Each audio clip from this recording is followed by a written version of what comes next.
Good morning to all आशादीपियंस। तो बेटा आज हमारा लास्ट डे है रेशियो एंड प्रोपोर्शन वाले चैप्टर का। आज मैं आपको मेन जितने भी क्वेश्चन हैं इसके लास्ट एक्सरसाइज के वो आपको मैं करवा दूंगा और आपको जो एक दो क्वेश्चन पेंडिंग होंगे वो खुद से रिवाइज करने हैं। तो आइए अब हम बात करते हैं रेशियो एंड प्रोपोर्शन के क्वेश्चन नंबर 11 की। तो बेटा क्वेश्चन नंबर 11 को करने से पहले एक बार मैं अगेन आपको रिव्यू देने जा रहा हूँ कि क्या मतलब होता है डायरेक्ट प्रोपोर्शन का और इनडायरेक्ट प्रोपोर्शन का, जिसको आप इन्वर्स प्रोपोर्शन नाम देते हो। तो देखो डायरेक्ट प्रोपोर्शन और इन्वर्स प्रोपोर्शन के जो क्वेश्चन आपके आएंगे वो देखो क्या होता है, आपको किस तरह के क्वेश्चन दिए जाते हैं। बेटा एक बार यहाँ ध्यान दीजिएगा, यहाँ इनडायरेक्ट प्रोपोर्शन की जगह आप इन्वर्स प्रोपोर्शन कर लेना। तो डायरेक्ट प्रोपोर्शन और इन्वर्स प्रोपोर्शन हम किन्हें बोलते हैं। सबसे पहले आते हैं हम डायरेक्ट प्रोपोर्शन पे। आपको एक तरह से डेफिनेशन दे रहा हूँ मैं यहाँ पे डायरेक्ट प्रोपोर्शन की। If X and Y are two quantities which are linked with each other directly, then we say that x directly proportion to y and x1 by y1 is equal to x2 by y2। अगर x और y हमारी कोई दो quantities हैं और एक दूसरे से डायरेक्टली रिलेटेड है तो आपको फॉर्मूला याद रखना है डायरेक्ट प्रोपोर्शन का, x1 by y1 is equal to x2 by y2। अब देखो डायरेक्ट प्रोपोर्शन में किस तरह का क्वेश्चन आपसे पूछा जाता है। आपने सपोज़ किया कि एक क्वांटिटी इंक्रीज़ हो रही है तो सामने वाली क्वांटिटी भी इंक्रीज़ करेगी। एक क्वांटिटी अगर बढ़ रही है तो सामने वाली क्वांटिटी भी बढ़ेगी। तब आप फॉर्मूला लगाते हो डायरेक्ट प्रोपोर्शन का, x1 by y1 is equal to x2 by y2। अभी हम क्वेश्चन पढ़ेंगे तो मैं आपको बताऊंगा कि x हमें किसको पुट करना होता है और y किसे पुट करना होता है। आप बस फॉर्मूला याद रखें डायरेक्ट प्रोपोर्शन का, x1 by y1 is equal to x2 by y2। Inverse proportion हम किसे कहते हैं, इन्वर्स प्रोपोर्शन बेटा याद रखना, inverse proportion if x and y are two quantities that are linked with each other inversely when one value increases and other value decreases। कि x और y एक दूसरे से इस तरह से लिंक बनाते हैं कि अगर एक क्वांटिटी इंक्रीज़ हो रही है तो दूसरी क्वांटिटी डिक्रीज़ होगी, यानी कि एक क्वांटिटी बढ़ेगी तो दूसरी क्वांटिटी घटेगी। तो इसमें आपको फॉर्मूला याद रखना है x1 y1 is equal to x2 y2। चलो क्वेश्चन करते हैं, आपको फिर मैं बताता हूँ कि कब कौन सा फॉर्मूला लगेगा और x और y आप किसे मानकर चलोगे। क्वेश्चन नंबर है हमारे पास 11th। 35 inland letters cost is ₹87.50। How many such letters can we buy for ₹315। तो बेटा देखो हमारे पास 35 लेटर्स हैं जिनकी कॉस्ट कितनी है 87.50। 35 लेटर्स आप कितने रुपीस में ख़रीदते हो 87.50। तो आप 315 रुपीज़ में कितने लेटर्स को ख़रीद पाओगे। देखो हमारे पास कोई इनलाइन लेटर्स है जो अगर आप 35 लेते हो तो आपको कॉस्ट देनी पड़ती है 87.50। तो अगर आप कॉस्ट देते हो 315 रुपीज़ तो कितने इनलाइन लेटर्स आएंगे। अब बेटा देखो कि ज़्यादा इनलाइन लेटर्स कब आएंगे, जब आप कॉस्ट ज़्यादा दे रहे हो। देखो 35 इनलाइन लेटर्स के लिए आप कॉस्ट देते हो 87.50 और अगली बार अगर आप कॉस्ट उनको दे रहे हो शॉपकीपर को 315 रुपीज़, नॉर्मल सी बात है ना, ज़्यादा ही इनलाइन लेटर्स आएंगे। यानी कि अगर यहाँ पे कॉस्ट बढ़ रही है तो जो इनलाइन लेटर्स की काउंटिंग है वो भी बढ़ेगी। अगर एक क्वांटिटी बढ़ती है तो दूसरी क्वांटिटी भी बढ़े, तो वो क्वेश्चन होता है डायरेक्ट प्रोपोर्शन का। डायरेक्ट प्रोपोर्शन का ऊपर फॉर्मूला लिखा हुआ है x1 by y1 is equal to x2 by y2। x1 के डिवाइड में क्या आएगा y1 और x2 के डिवाइड में क्या आएगा y2। अब देखो इस क्वेश्चन में दो थिंग्स की बात हो रही है बेटा, एक हो रही है लेटर्स की और एक हो रही है कॉस्ट की। दोनों केस में आपको यही दिया ना, एक में लेटर्स बोला है और एक कोस्ट बोला है। तो लेटर्स को तो आप x1 x2 मान कर चलो और कोस्ट को आप यहाँ पे y1 y2 मान कर चलो। देखो अगर नंबर ऑफ इनलाइन लेटर्स आप लेते हो 35 तो उनकी कोस्ट है ₹87.50।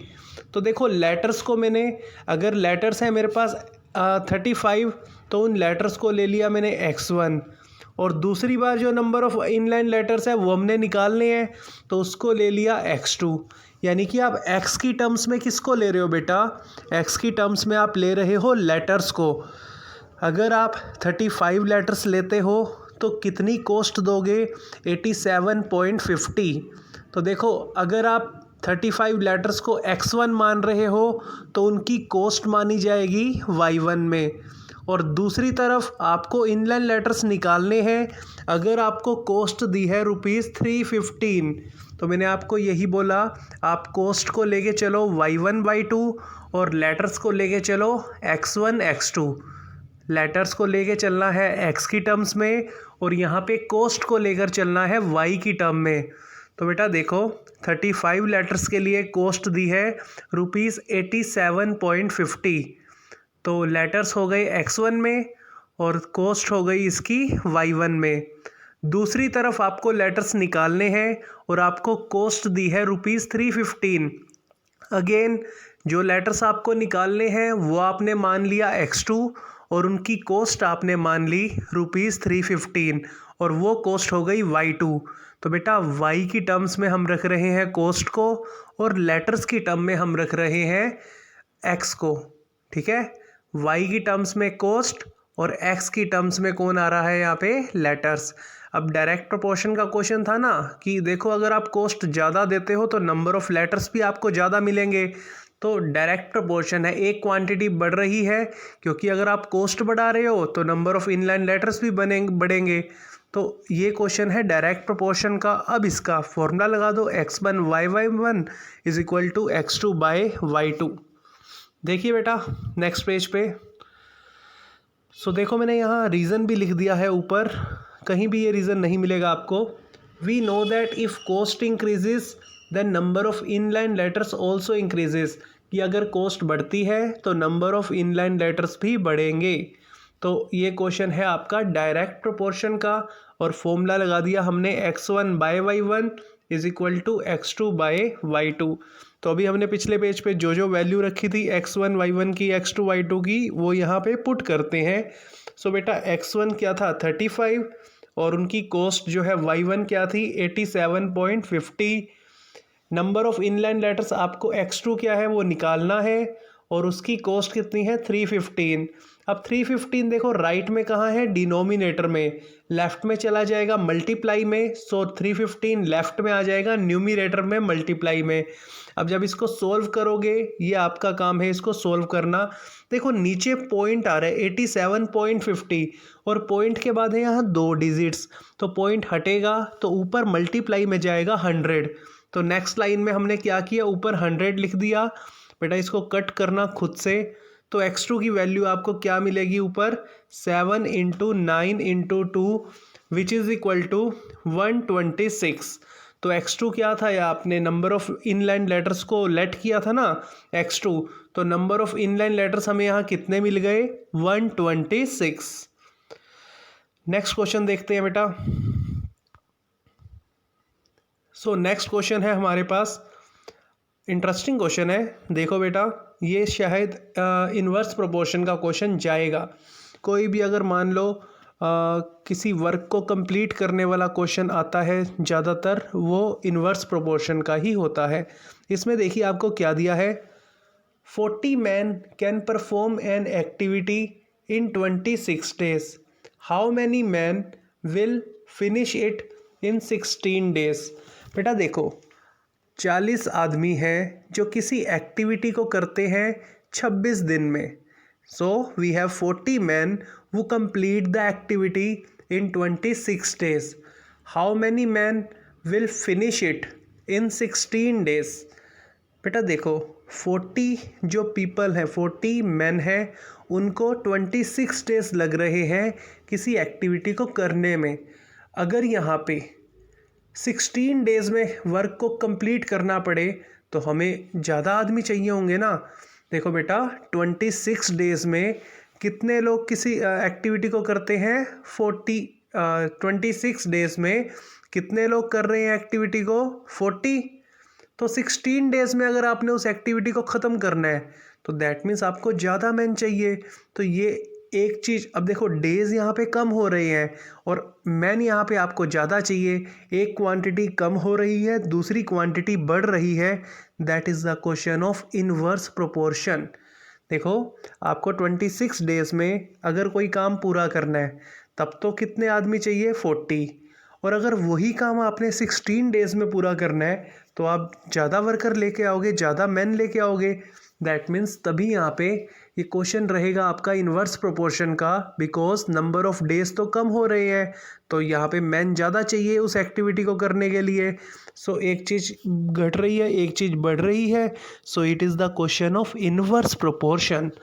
देखो if number of man is equal to 40 then number of days 26।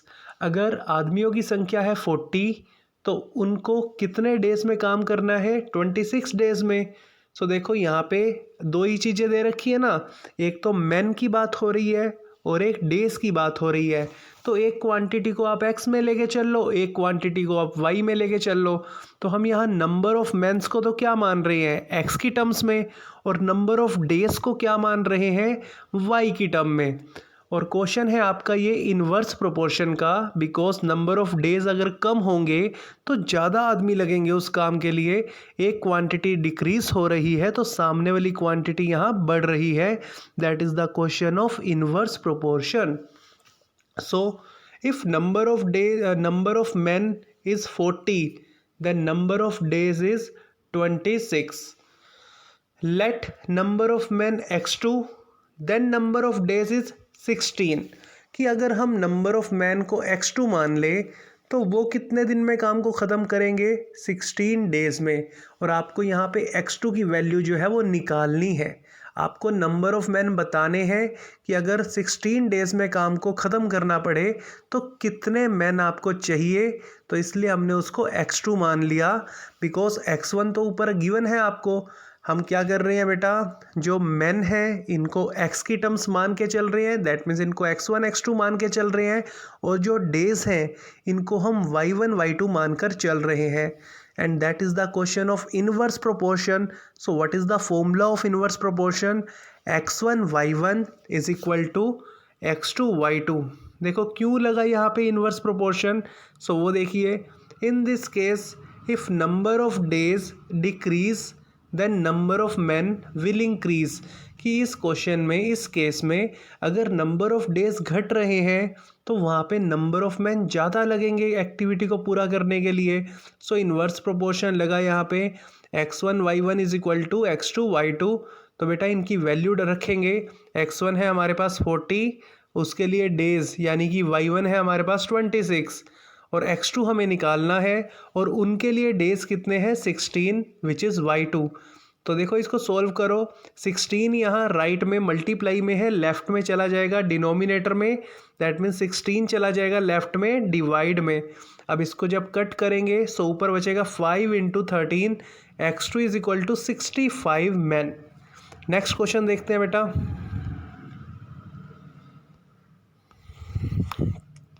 Next question है हमारे पास, समझिए इंटरेस्टिंग क्वेश्चन है काफ़ी। In an army camp there were provision for 400 men for 30 days. However, 375 men attend the camp. How long did the provision last? देखो बेटा एक army camp लगा है, there were provision for 400 men, जहाँ पर 400 man है, उनके रहने के लिए जगह है, उन्हें उनके खाने के लिए बंदोबस्त है फॉर 30 डेज़। कि बेटा उनके लिए ना खाना बना हुआ है 30 डेज़ का। अगर 400 मैन रुकते हैं तो 30 डेज़ का उनके लिए खाना बना हुआ है। और अगर देखो उन्होंने ना एस्टीमेट लगाया था कि अगर 400 मैन रुकते हैं तो उनके लिए 30 डेज़ का खाना बना हुआ है, ठीक है। बट अटेंड कितने लोगों ने किया, कितने मैन ने किया, 375 ने। दैट मीन्स वो खाना और दिनों तक चलेगा ना, यानी कि अगर 400 मैन रुकते उस कैंप में तो उनके लिए 30 डेज़ का खाना था, बट 400 आए नहीं, वहाँ पे आए 375। दैट मीन्स अब और ज़्यादा दिन का खाना बच गया। सो ये क्वेश्चन बनता है फिर से इनवर्स प्रोपोर्शन का, कि अगर नंबर ऑफ मैन कम हो रहे हैं तो उनके लिए नंबर ऑफ डेज इंक्रीज हो रहे हैं। देखो बेटा, 400 मैन थे, उन्होंने एस्टिमेट लगा लिया, जो कैंप जिन्होंने लगाया, कि 400 मैन के लिए 30 डेज़ का प्रोविज़न होगा। बट 400 में से अटेंड कितनों ने किया, 375 ने। दैट मीन्स यहाँ नंबर ऑफ डेज जो है उनके बढ़ जाएंगे प्रोविज़न के, ठीक है। तो यहाँ भी एक क्वांटिटी अगर कम हो रही है, नंबर ऑफ मैन देखो कम हो रहे हैं, और उनके प्रोविज़न के डेज यहाँ पे बढ़ जाएंगे। So that is the question of inverse proportion. एक क्वांटिटी कम हो और दूसरी क्वांटिटी इंक्रीज हो, सो वो क्वेश्चन होता है इनवर्स प्रोपोर्शन का। देखो अब दो ही चीज़ों की बात हो रही है, एक तो मैन की बात हो रही है और एक डेज की बात हो रही है। सो मैन को तो मान लो x1 x2, और डेज को मान लेना यहाँ पर y1 y2। तो देखो एक बार तो आपको दे दिया डेज 30 डेज, और बाकी आपसे पूछा है how long did the provision last, कि प्रोविज़न कितने दिनों तक चलेगा। तो दूसरी तरफ आपको डेज निकालने हैं। सो मैन हो जाएगा यहाँ पे 400 मान लेंगे x1 और 375 मैन को मान लेंगे x2, यानी कि मैन को आप x की टर्म्स में लेके चल रहे हो, और डेज में 30 डेज आ जाएगा y1, और जो दूसरे डेज होंगे वो होंगे y2। देखो बेटा करते हैं इस क्वेश्चन को, और ये क्वेश्चन है आपका फिर से इनवर्स प्रोपोर्शन का। इनवर्स प्रोपोर्शन का फॉर्मूला हमने बिल्कुल स्टार्टिंग में देखा था, that is x1 y1 is equal to x2 y2। If number of man decreases then provision days increases. अगर लोग कम आएंगे वहाँ पर तो उनके प्रोविज़न के डेज बढ़ जाएंगे। So x1 y1 is equal to x2 y2। देखो x1 के लिए क्या आ रहा है, y1, यानी कि 400 मैन के लिए कितने डेज़ का प्रोविज़न था, 30 डेज़ का। सो हमने किया 400 इंटू 30, और 375 मैन के लिए कितने डेज़ का होगा वो हमने बताना है। सो आ गया 375 इंटू एक्स। डेज़ को लेके चल रहे हैं हम y1 y2 में, और मैन को लेके चल रहे हैं x1 x2 में, ये बात याद रखना। सो यहाँ पे 375 जो है मल्टीप्लाई में है राइट साइड में, इसको 375 को डिनोमिनेटर में लेकर गए लेफ्ट हैंड साइड में, इसको कट करके आपको मिला x is equal to 32 days. Next question पे आते हैं। सो नेक्स्ट क्वेश्चन है हमारे पास, find the ratio of price of coffee to that of tea when coffee cost is ₹24 पर 100 ग्राम। देखो बेटा, रेशो निकालनी है आपने कॉफ़ी के प्राइस में और टी के प्राइस में, और आपको कॉफ़ी का प्राइस क्या दिया है, दैट मीन्स ₹24 पर 100 ग्राम। 100 ग्राम कॉफ़ी का रेट कितना है, ₹24।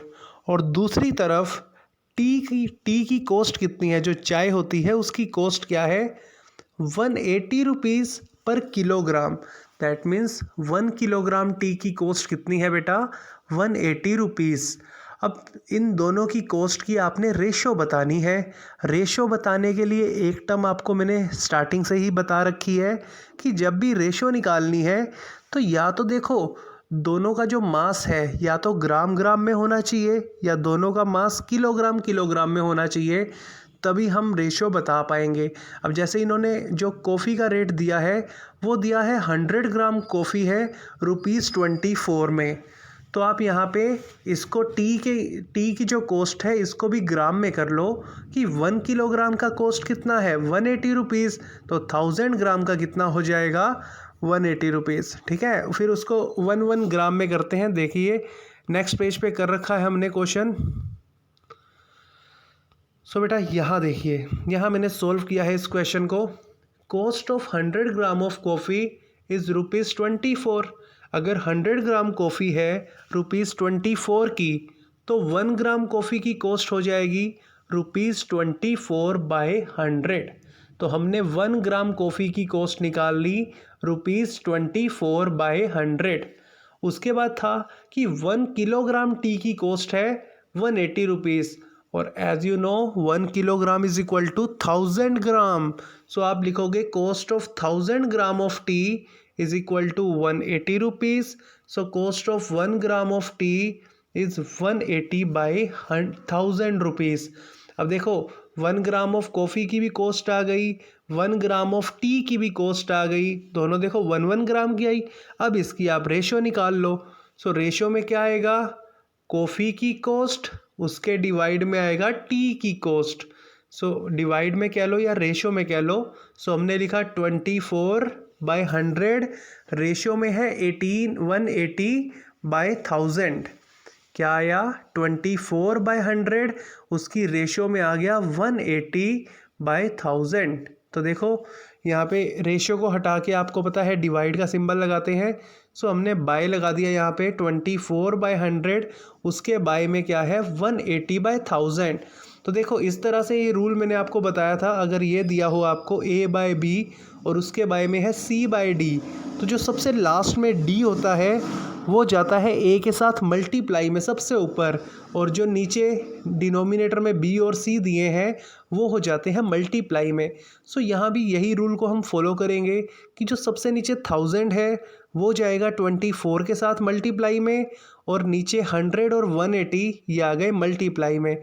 इनको आप काट पीट कर जब करेंगे सोल्व 24/18 आएगा, और वो 6 की टेबल पे जाएगा। 6 4 ज़ा 24 एंड 6 3 ज़ा 18। So required ratio is here 4:3। तो बेटा इतना मैंने आपको करवा दिया। जो एक दो सम रह गए उसको आप खुद से ट्राई करें। अगर नहीं निकलते आप मुझे उसकी पिक भेज दीजिए। जो भी प्रॉब्लम है अपने डाउट्स क्लियर करें, और ये चैप्टर आज फिनिश आपका। Thank you and have a nice day. और बेटा इस तरह की और वीडियो आपको मिलती रहेंगी। चैनल को सब्सक्राइब एंड शेयर करें। Bye bye.